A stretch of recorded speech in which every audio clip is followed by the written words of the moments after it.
Joey. Yun na. Oo Maganda mga ka-birthday mo. Magandang hapon po. Juday, okay ka ba? Happy ba? Oo, ayos na ayos. Medyo recovering na. Nakakatayo na, nakakalakad na ng konti.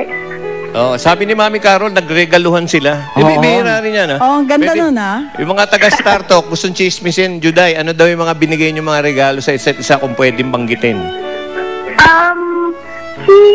Actually, hindi naman namin napag-usapan. Nagkataon lang na pareho pala namin iniisip na magbigay ng regalo sa isa't isa.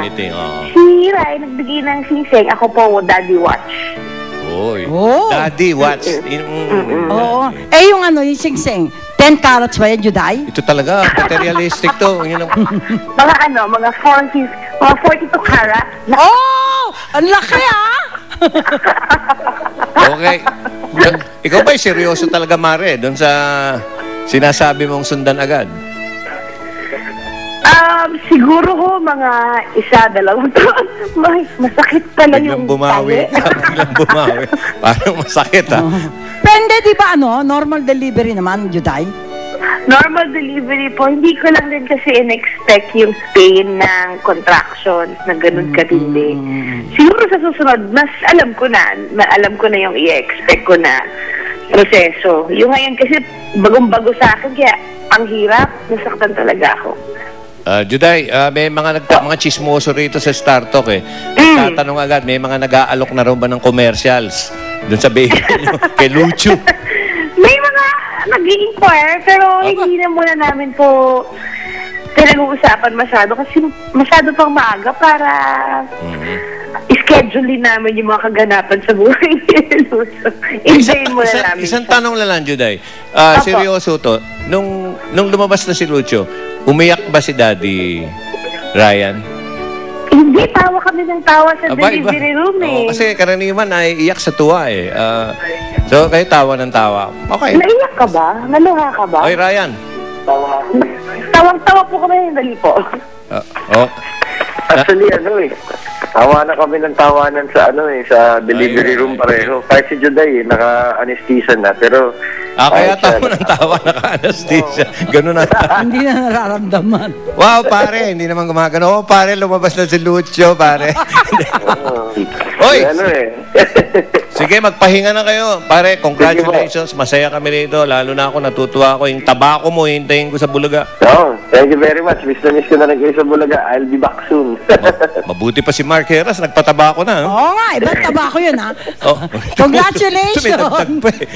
Thank you. Oy, Ryan, Juday, Lucho. Okay, sige, mabuhay kayo. Bye-bye! Okay, ngayon naman, pag-usapan naman natin, Lolit, ito naman, yung ating Pangulo na wala pang baby. Oo, pero may girlfriend. Hindi ko alam, may babe na ba siya? Di ba si Yun nga yun. Shalani Soledad, babe niya yon? Parang hindi na ata. Ewan ko yata sa mga balita. Si Pangulong Aquino daw at si Shalani medyo hiwalay na raw.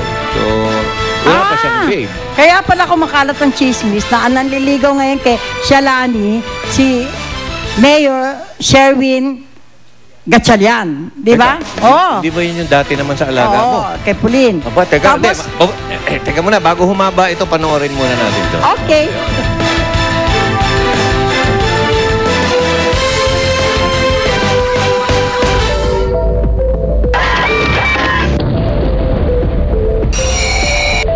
Intriga sa kanyang love life ang sumalubong sa ika-100 araw ni Pangulong Noynoy Aquino sa Malacanang.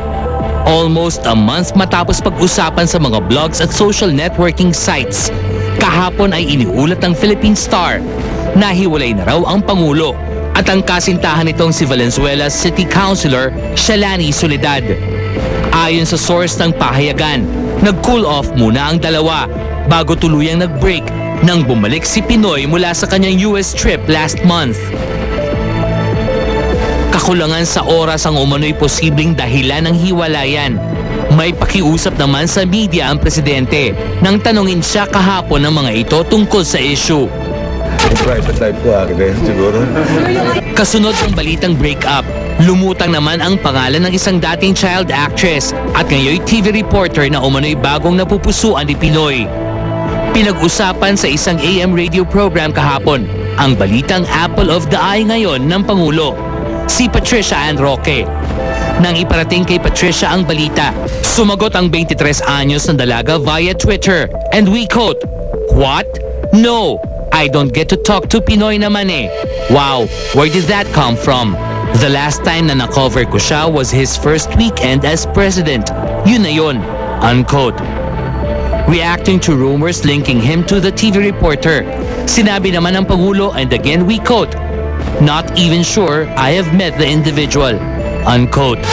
Samantala, no comment naman si Councilor Shalani Soledad nang usisain ng media hinggil sa naturang usapin. Taliwas ito sa nauna niyang pahayag noong September 16 na walang katotohanan ng chismis na break na sila ng Pangulo. Ayaw na rin patulan ng konsehala ang chismis na nag-uugnay naman sa kanya kay Valenzuela City Mayor Sherwin Gatchalian. Mas kilala si Sherwin bilang ex-boyfriend ng young actress na si Pauline Luna. Sa katunayan, ibinunyag ni Pauline na sinusuyo siyang muli ng alkalde. Si Mayor. Ang lately lang para nag-uusap kami palagi. But yun lang, we don't go out.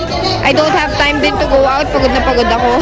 May chance lahat naman may chance. Kaso nga lang, siguro it's gonna take a while if dun papunta. Wala. Ano lang, talk. We just talk lang.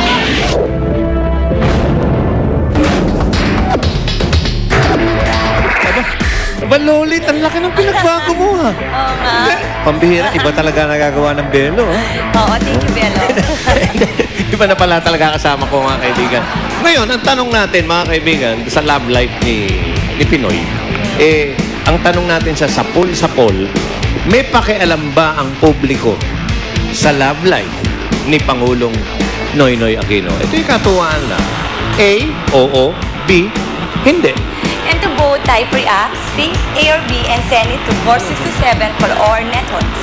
To register, type react, space, and send it to 4627 for all networks. Okay, text na kayo. Text Ikaw na. ba lapitin din ng mga politiko?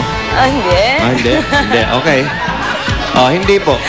Nilinaw lang natin. Mga kaibigan, ito pa mga dapat yung abangan sa Star Talk. Yes.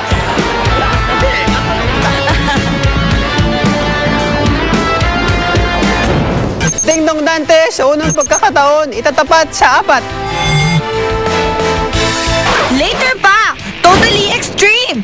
Chris Aquino at mga anak na sina Joshua at Baby James dinapuan ng hand, foot, and mouth disease. Abangan! Startalk PS!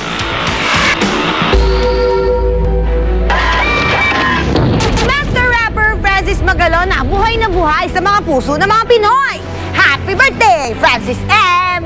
Never let anything stop him from doing what he wanted to do. And I think that's what Francism is all about. Startalk PS! Sino? Bakit? Kailan? Saan? Di basta-bastang tinatanggap ang sagot sa katanungan. Sa 5 tanong, 3 ang sasagot. Kaninong katotohanan ang paniniwalaan? Startalk VX3, the Startalk TX 15th Anniversary Special, October 23, 2010.